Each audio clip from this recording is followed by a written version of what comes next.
They haven't suffered enough, really. There is this notion that the Vegas Golden Knights don't deserve to play in the Stanley Cup final, let alone win the cup, because they're in their inaugural season and haven't paid their dues. It's understandable. Some cities and teams have been suffering for decades, and this upstart waltzes into the NHL and makes winning look easy. It's like Vegas cut in line. Frustrating. Infuriating, even. But consider this. There is suffering with a team and suffering without one. Las Vegas never had a Major League sports team before the Golden Knights, never had someone to cheer our gear, never had a hat or t-shirt or jersey to wear.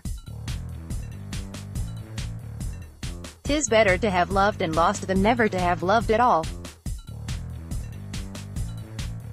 The overwhelming reception of the Golden Knights is due to their success and response to the October 1 shooting on the Strip, but also because of how badly Las Vegas was craving a team, something, anything, to support.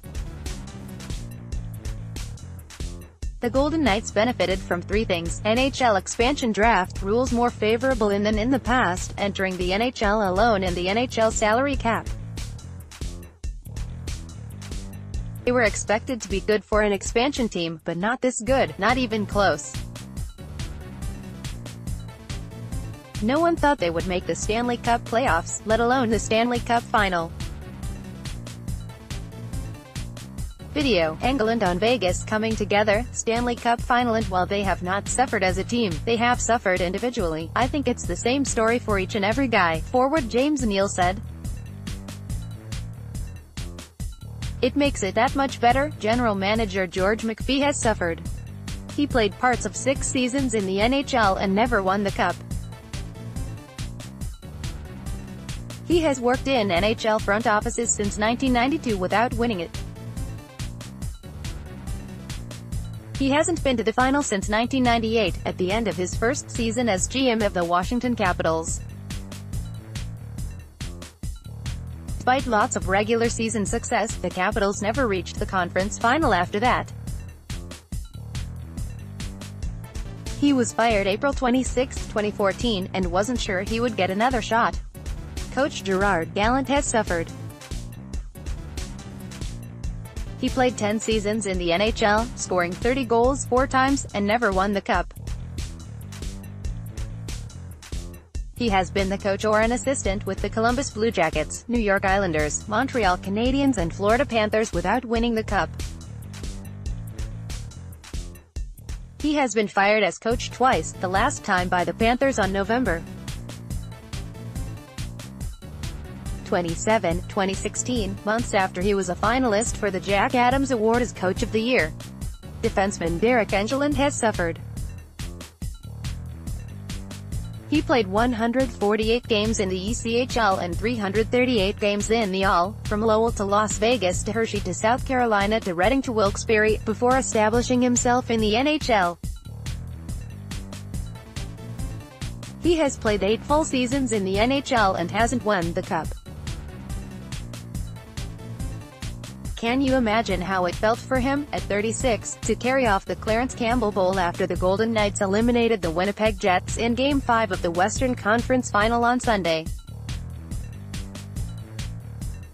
Neal has suffered. He has played 10 seasons in the NHL, scoring between 21 and 40 goals each time, and never won the cup.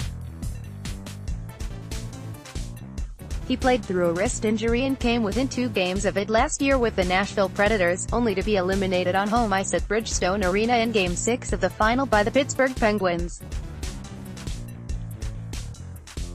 Forward Jonathan Marchessault has suffered.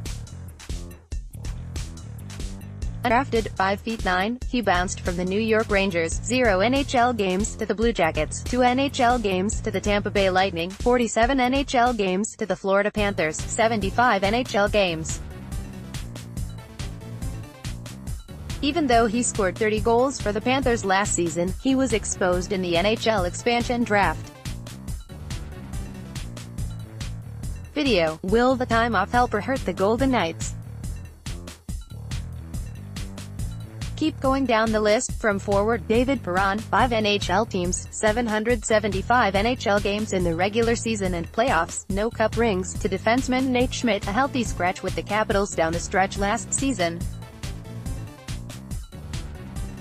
Each player on the roster was claimed in the expansion draft, claimed on waivers or acquired in a trade, which means, at minimum, each player's previous team didn't value him as highly as others. Even goaltender Marc-Andre Fleury has suffered. Yes, he won 3 cup rings with the Penguins, but he spent the majority of the 2016 Cup run on the bench behind Matt Murray, and after carrying the Penguins through the first 2 rounds while Murray was injured last year, he was replaced by Murray in the Eastern Conference Final. He had to watch from the bench as the Penguins won the Cup with Murray, again, and had to leave his beloved city and teammates. "I think everybody on this team has something to prove," forward Ryan Reaves said. "We call ourselves the Golden Misfits for a reason, and I think we are doing a good job of proving everybody wrong." Stanley Cup Final coverage: Golden Knights vs. Capitals Stanley Cup Final schedule.